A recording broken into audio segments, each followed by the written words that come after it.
LAIRIL LUAHTU bung ni na ka endeu renga ani ro chu kan bula tanga kalsonin nawa tui vasuakin aron keng pheya dawkan te a chuan da in la puchen kha chu tuya chuan a chi ngala ka pem hi minti fai saka tu mani nge yang ka ti theilo ma har salo ka ti lai mek chuan ka bula aron thu niama anayam tin lapua chi chu la chuakin a met sor zuya analo athi ser wang hina nat mel ringotani hi ka tile vata ani ro chon ka khup thi churon thufain ka chon pil nian mai kalumna wanga bal podeu hria bok chu a hrufai tangala tuin kati sapillai ron te chuan a thip deuh wangwang mai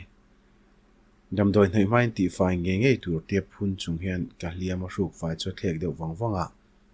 engtin nge mun dangai kaldaya I then te lain tuan cheng vek bok sia atilea main en chuang haulo dik tak chuan omoi deuh hi an hmela chedu ti hi ka ngai dan ani thina ma se he pa hi chuni mi lo a omoya a hmela chelo boka chuan a mit meng ponal anwam ema mun ma hi ka en kwal vel chak zo ka te ka chan lai chuan damdoi choron noya a thi breu khermai ka kut ka hum ruwa ka in seru ngar bok mun rual rem lo lama ikal fu pal hlawni don chu atilea apa po choron kal nain kang thai hona khan mole phiri deuh lai khana ni le nga la lo ti ve boka damdoi nei zo nu chon lom thu kan thil ve ngela kaltumin ka ding ngal wai boka putar chuan hei chun thing pui ina hun to reng mai in veri ro baka I hming po kan la hremi lo nia tin min soma ka hming min zo chui boka noi chung hian larin tluangi kania mase maria tin min ko thina ka kal zo ka nge chuti lo chuk ka thian den ka omnan thredon silon lo boi palang kalom lu tukania ka ti zungzunga ke kor ka pot tom chowa chel tra chung chuan ka chuak zuya min enjui ka hlo wangin a pangai thiang berin in seru teu hian ka kal luya min mu thei to lo na mun nia ka rin ka thlen hnuai ro chuan ka dinga ka khup ka toma wanga thip deuh hlur lam chu ka mela avalak lo thei thinem ka pa ka mel thaina o moi vio ma se akut khachu adam big lo ve khop mai adam doi hnoila kha thi bro pui bok sia kanur deuh nanga hetiang tu ti hria te tuya khan pe lo chung po lo chen mai turania kanin khana in ka thlen chuan ei turan lo ei nual to a ka ke kor ka tom chho ka ti thlak le to wangin tu ma in hliam ka nei ni tin threlawang khoi kala tin ma mi chon mi lo zot wata a ko vok chia khoi moi lo mu hi le ni ka ringa nu chung hin atia a mun hi no we ma ka fangkwal mai tin do ka na ei tu le in turan lo da sa chu ka ban ve ngala ma mi bula chuan film khur taka thut mun rem ve ngalin midang lo ti borbor tilam chu ka hoya nakina chuan melori le lal shwain dance battle an neyang chu po swimming pool ko tlang zai rc chuan kan zawai hriat thei tur hen ati longa midang po lo lam ve tho ula melori na ti chuan thian te chuan ring zet hian yes an lo ti duala chuan lam zet chu midatlai khermai mit mai poni lo beng potlai music and play ring si la mai du tok lovin rap battle an tilea kan nuina salom lutuk ka khup na pok lo theng hil deuh hiala lo male annuwa tuyan cheng le hloma ke ro chu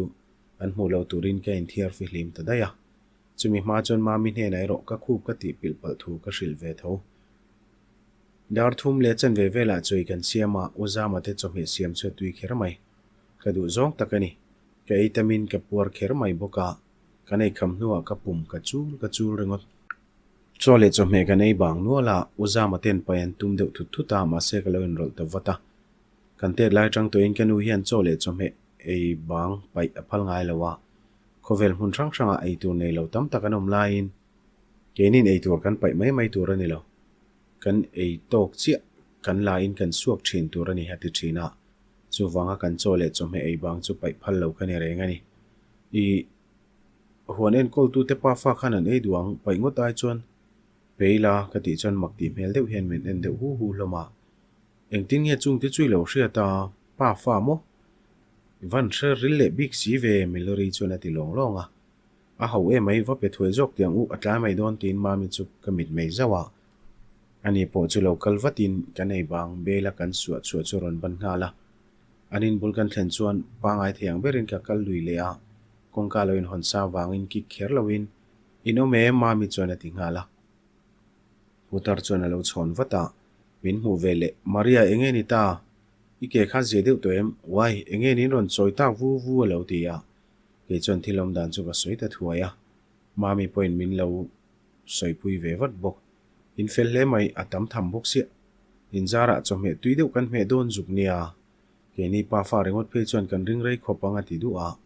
chome le choda na tur dek chi ron la ka chuan kan thil ken chu kan chunga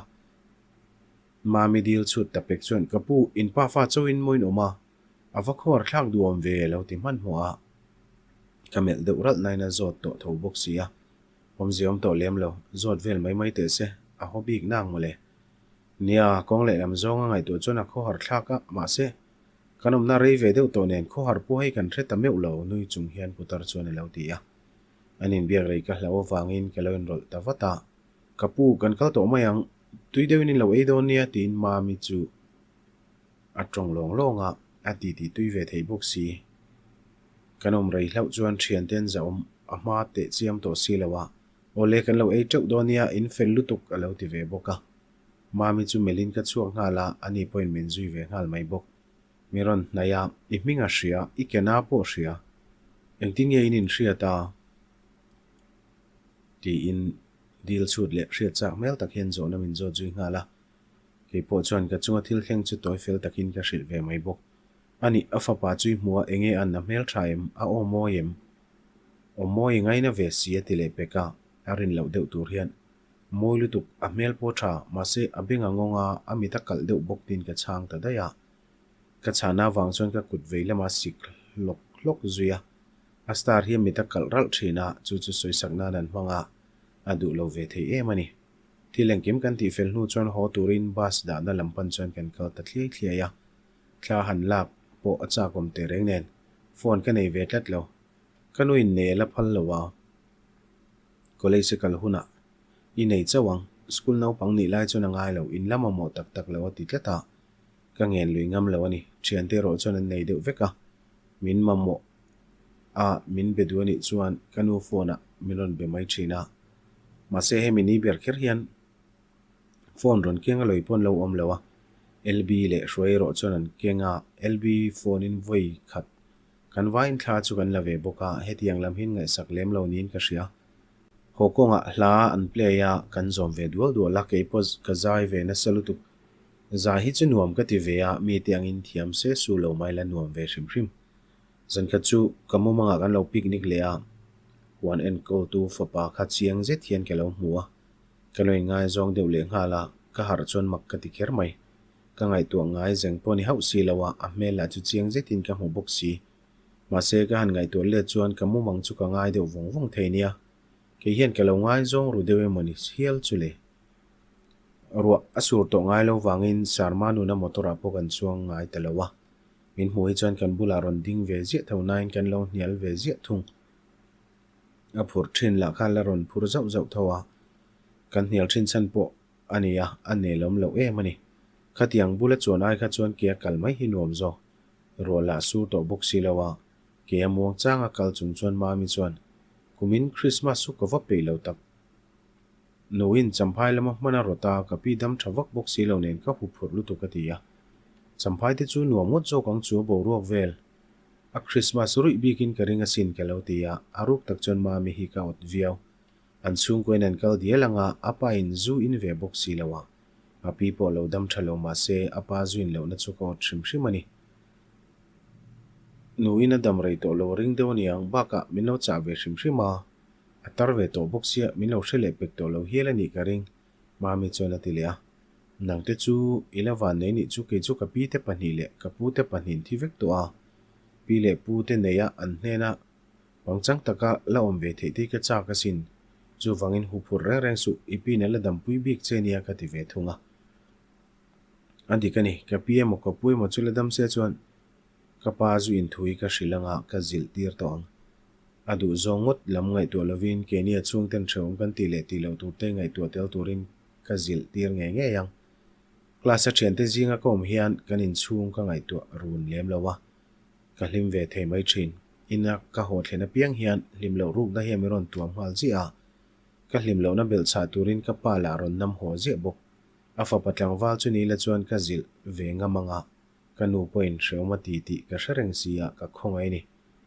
pathiani tlai khat chu rui lo te khiata kanu nen kan pathumin kan oma nauten omri lo wang chuan soi chuan hun thatak nin ka ria a rui lo boka a har fim lai nge soi hi tha nu le min haw mai ro se azuri lai zilai chuan a so deuh tho thowin ka ring pa zu hi ronin ho to lo la ka ti chuak phonga kanu nen an ti ti lai ni ya hun rem chang sia ka bo pel du lo mai a boite ka ru ngai le ne mo le aron tia karin ai rang min chana wang chuan ka lom khop mai min hawanga min vin le the pang ti ka lo hlau ro zo ka nia aza thla ka lom shom ka ti nia kanu point shoma ti ve tho boka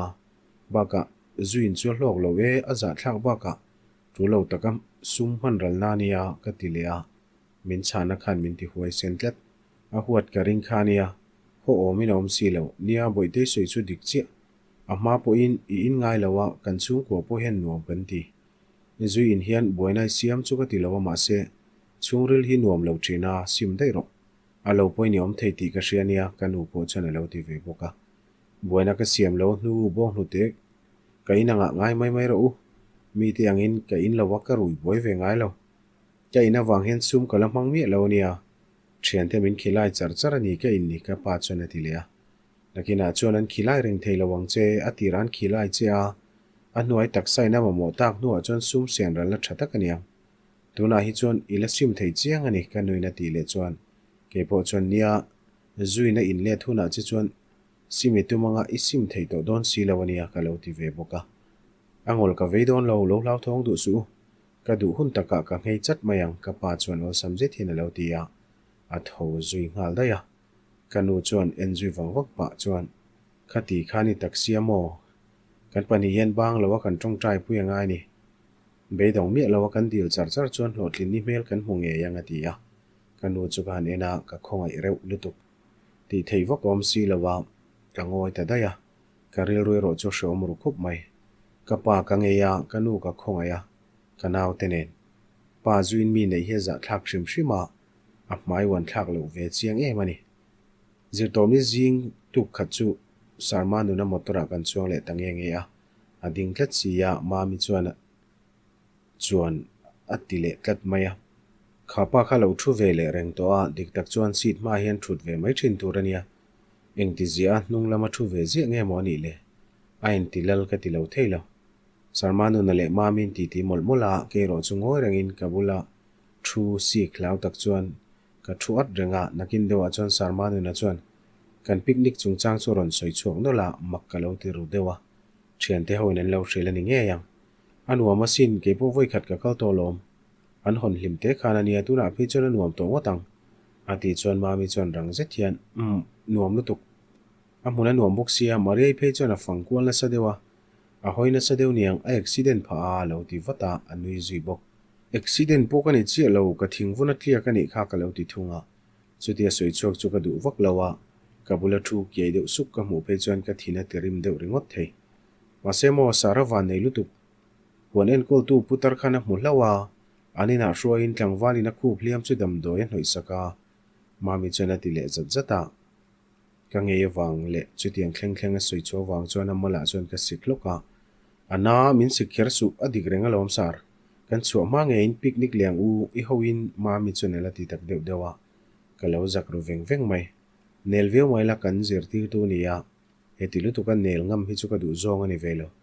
nui chung hian ani chuan nia kan langai tu do nia kun rem chang chu awang to mange lo ti ya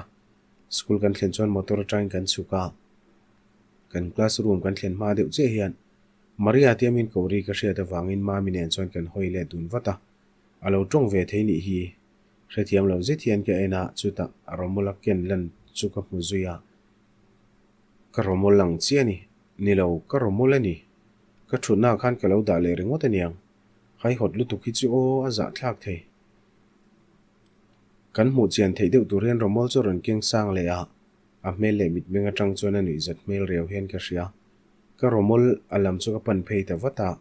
abul ka thlena akuta romol ken ka han ban chia chuan a san zia ka hreta chia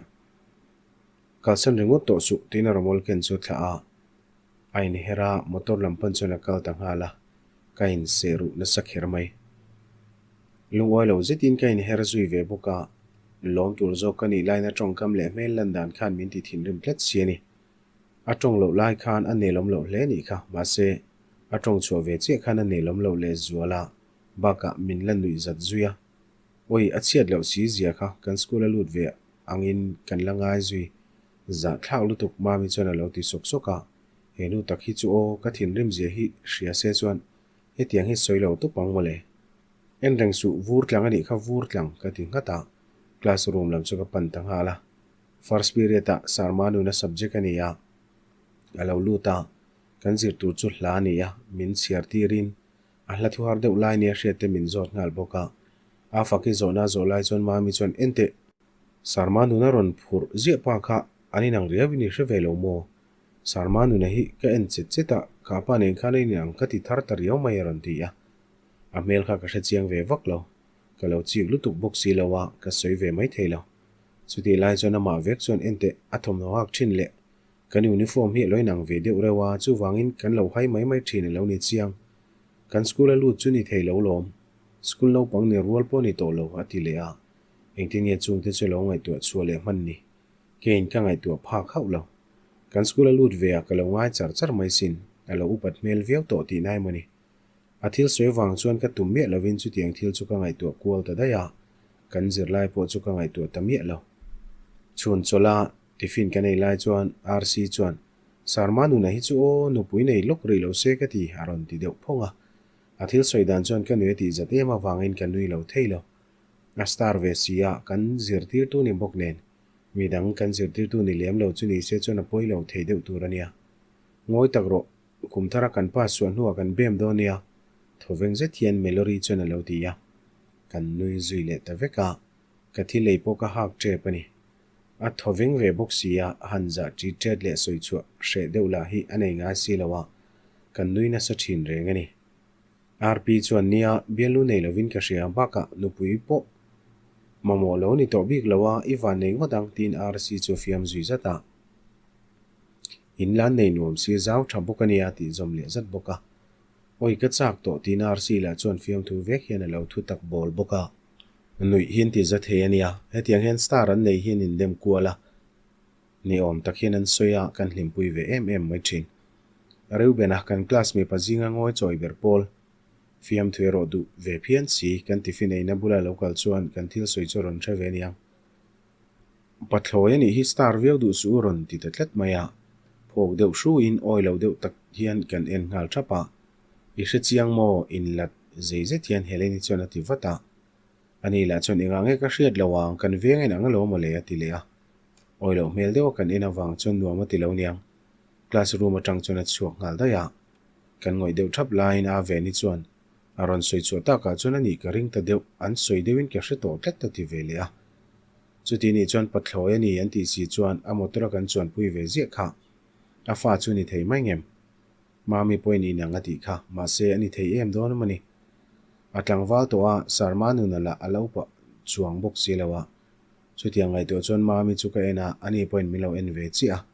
kan ngai to ain an mel viau ani thei nge nge yang aron tilea omze nei deuh hian an meng tal deuh tapa ani po hian ka ngai tuang chu lo ngai to ve thawaniang ma se ani thei do ne mani ke mani ang rol fa pa nei do nim mi thodeu hak chung hian ni lawang ka ti ve thunga chuti lai chuan rc chuan pathloi po ni se ka du tho tho a zei viau don ti na ni mai lo nui ar chung hian aron ti ya midang chuan aron soi sa chun jom ngal zat boka a pathloi ni na chu kan hlimpui zok ta phian ani kapa po alaron intluang zela kanu nen kan zin la khan om zia chula nei ri lo phot chu nia a soidan taka inchung khora boina siam lem lawa tlem chona zia deu ma se zu in mi hi ka ngai theilo hrim hrim chu wangin wine beer ti velte poi tem chin ka tum ngai lo zu nen hian ka en rang lova a hminga dang ni maya ka ngai ina thatna le tul na ka shelawa ka huani deuh bere kanu ne ne ro chon kan soi dun zau zau thunga kabula chon ka pa chu a che zong ina soi ngai lo ke ro chon ka pa ka dim thu le shom ka ti thu chu ka soi ji a ka za thu po ka soi ve fo kapa bula ka soingam mang silawa kanu bula hian ka in hri thlave thin ani ro hi chuan kapa chaklo na chu zu ani miau wangin tongtrai pui turin min hril fowa ka zan mudon le ka tongtrai piang chuan ka telve thawa ma se a in lo chu ka ring chuang lo zan ka choron in tam deuh hlek aniang a tong deuh lung lunga kanau te pahnih ta pui le ta te chuan an endu khop maya zandanga chu tiang chuan om ngai silawa makan ti in an hre thiam lo ve deuh ni nge yang kanuin ka pindan lama le kha zirpui turamin thrila wangin ka pindana ka lu puya kum som pali le som pathu man ni ve to wangin thilom zian thre ve deuh niang ka changchia ta te chuan u apa kha ruin ni tero ron tia chandan tur ka hrelo kher mai thudi khan threl dot la chu ka hre boxia chuan lamdang han siam tu la wang a ha deuh niang a rui lawang ka ti taringota an le khabu chu phor turin ka hril zuya ta puya chuan zurui thin omdana ni chiang alo ma tongdan po kha atilea ke ro chuan le kha zirang u atam thiang ber thiam tumila thata ka pas rek kan tum donia tu ti tha kan tiang tin an ril ru chu koi her sak ka tum veya ta te chuan kan jinga ti thaper chu a phak lo panin engemoti sakti la ani lo tal point pocket money kan nei tangin thil lei sakti talila alo tia ta puya po chuan yes ma se ka ti thaber don che ka khoi lok cheu alo ti ve wata chu pakhati chuan alo ngai theilo iti thaber to haulawang kan hriang chu alo ti ve boka azir lai bu chu keu zui hala tuna chuan an ril ru kalak pel sak thei ta chu ni a zandanga kati le theyangem chu ka hrelo kapa hiron rui ho to lo ram se ka duni an lanau pang ve boxia pa zurui mai op na hnoya omatan chuan ka khongai lo kani anon lian ve zelanga thilom zian ron hret chawanga pa zu in thin nei za thak zele hreom zian threwe tur chu ka du lo tak zit ka pa zu in tan na hi la rei fashion lawa nge kan hriat lo in alo in reng to thin zok ka hrelo ma se kan hriata chuan al rei lem lo chuti chung chuan kanu hlim lo zia le ke ngei po ka hlim lo zia ka hre chiang to khop mai ina kom ve chuan ka pa lo ho hun tur te ka hu phur em thina kan ina tang om bo dei ka chak ut thin ma se chung ka ngai tu chu chang chuan kanu ka khongai le thina ama chaw ka pa ru ya ma chon tur ka khongai lo theilawa hre omati ve em ani sia huna kal ve zela christmas po ka lo nai ve ta mami te chung kwa champhai lama christmas le kum tharan man dai dona wang chuan ka hu phur lok khop maya kan ko shana ani lo thian khom dang em ka nei boxi lawa chu wangina te lawa christmas le kum thar hun man chu a hu phur om ve bok mani bazar pui lama kan bazar ve nge ya mian tam boxia kan in nek tul maya mami chuan nuama ti le tlet peka nui war chung hen mian nek lui ta thina anau pan siat thlak ang reng helama kal hi ti ve zia kaninga nia ka ti chuan mi tamna hian ke chuan boruak tha hip tur tla cham don hian ka in thritlat thina mi tamnai ka ngai theilo ati christmas bazar velom kumtinin kala kal zia ni kuma ka som che khani peilawa chuan kum masale apo ti pain phekok alei tu ni mi lo chu en lor dandana enu takhi chu thila hre boxi ka peilo ni ve maya tuna po hian min som war ema wangin helama hian ka kalpui ta shamani champhaya min kal san dai don lo se chuan ka kalpui top na athil lei du lo tur ti ka hriat pui ve reng tela hi en kual pe si aman zotina bun chin kual na sa thenia du tok te ho khilama khen kal to ang karil po tram to nia kan chol hal dai donia ka ti zuya abana ka dom saka ani la chon ngoi lok kanen ko le lokang ka du tak ka hu fu lo mai thei sin ti na ban ka chen na chu phelina kal kual zui le a beidong rel ro tak hian ka entering ota restaurant kan chola kan ei tur order kan ha lai chuan ka hoi kual vela kan ma che do kan ki la thu ve chuan ka mi ta lat deuh tlata a chan chu ka mu to nu ni tlata ka hriat wangani ka enon le a min hnung chona ang deuhin thuma se si lama hoi deuh wang chuan ka hre thei deuh tlat khuange ka mu to kha o abula thu nen chuan an ti ve nge yani alama hoi zau zawa sir zong in chu ka mu thei ka ngai tu na sor bing in khuange ka mu to ti chu ka ngai tu a ka hre chuak thei mai lo enge ngai tu mami na ron ti ta ga chuan ka har deuh zoka zeblem lo a chuan en hal chuang lo la kan ma thu pakhat zok sok ka hriat to nuang ka tia ka hre chuak thei mai lo wa ka ti zuya a en hal vata atu zok somo jumper dum ha somo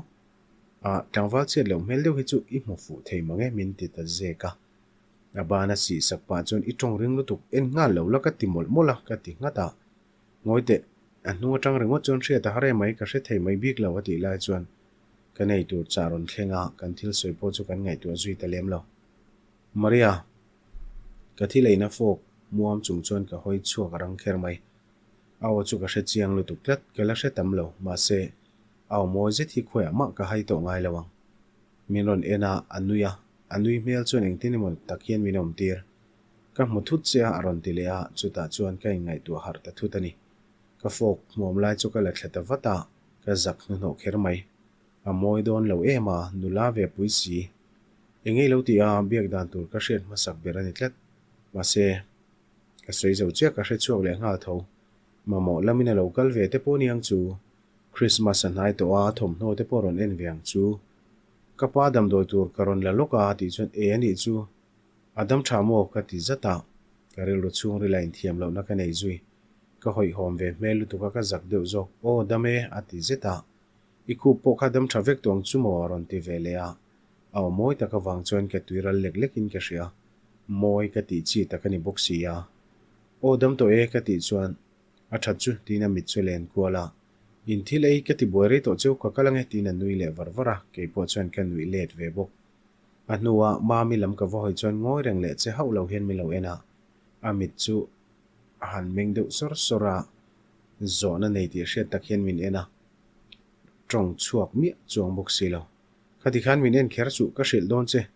kan picnic na huan en ko tu fapa khania ka khup dam doi min hnoi tu kha ka ti ngal wata I minga hria a o moya a polite mel view boka tinan meng zim lui dewa inin kara engemo omem ati zui zata amit la chon khodanga mel son haulo teulo engthing chu tiang te rin thei tin ken lui zuya eme mai te adai zo don engthil maum lo omse chon ka hril lo che ring mi ka ti ta zeka ka thil ei lai chu ka ei chun jom le ngala am lo chiang che mo min rin hel mel tak chona ti zui le a keila chon omlo wa ming po ka hrelo ka ti le wata dot ka hril chuang lawa ka zeb lo bokani ma se a o kha chui du chi ti ro ati le shama chero chu ka phabik lo moi ka ti chi takania ba ka mel thrim thrim po kha chia ka ti mi lo ma se soi chu kher ka tum lo meron nui la ya ka om dan phe ka chu soi chu chi po ni lo athil ei thel pa chon I super mix ai chon tha ka ti pui dei jok che aron ti le rengota makti rilu deuh hlekhian kaina achan chu kan star te chanchin hi kan pani hian kan soi dun ngai tlet lawa tun hi voi khat na chiani chutia super mix aron soi chu ta ka chuan kami thla po super mix a mel chu ka hmuwa ani hi ka star ania a ming takin kan soi ngai lo a star ming po perfect ti bakin kan soi ngai lo kami thla tanga super mix a mel no re pa chuan theng hilang ei zo thuaila bazar thoi thoi jok tiang en kwal turi langa le don si ka ti ta zoka ka ma ei tu chu kai chun jom le ta ani po chona soi chun jom ta big lo Millennium Center a chon sarmanu na te po kan mu ve nol mai mel him takhian mi lo be ma sa jok le ngala in leinal o mange ti chon ma mi chon kan la leilo kan len kul don chau sar inin leizo to mi eti ve zata ke ro chinui mel pu ve dewin an bula chon ka lo ding ve mai mai o leizo ni mai somzo la ka hak loka ti ya chuti lai chon kan kal thei to e ti ri ron omawang chuan chulam chu kan en de thapa sarmanu na motor lo chuang ve je pa kha lo ni a fa pa ni kan hriat kha ni ma mi nen chon om zeni takhian kan in en zoka ma se kan in en rei lo khop mai ivarei lo si ve Maria mami moi deun leidonia tin nui sang hen min en tona a fa pa chen lein kalila khai pui nga ye mati ngal zata chupa chon voi khat te po in kan chen dun chon min mel lo aum dan hi kang ei zong takani ve tlat mai ni chu a in la ka ti angeng khopin ka hria apa fel mai mai nen hemi ko a kheri chuan anin chhun lo pa fa ve viau ni turani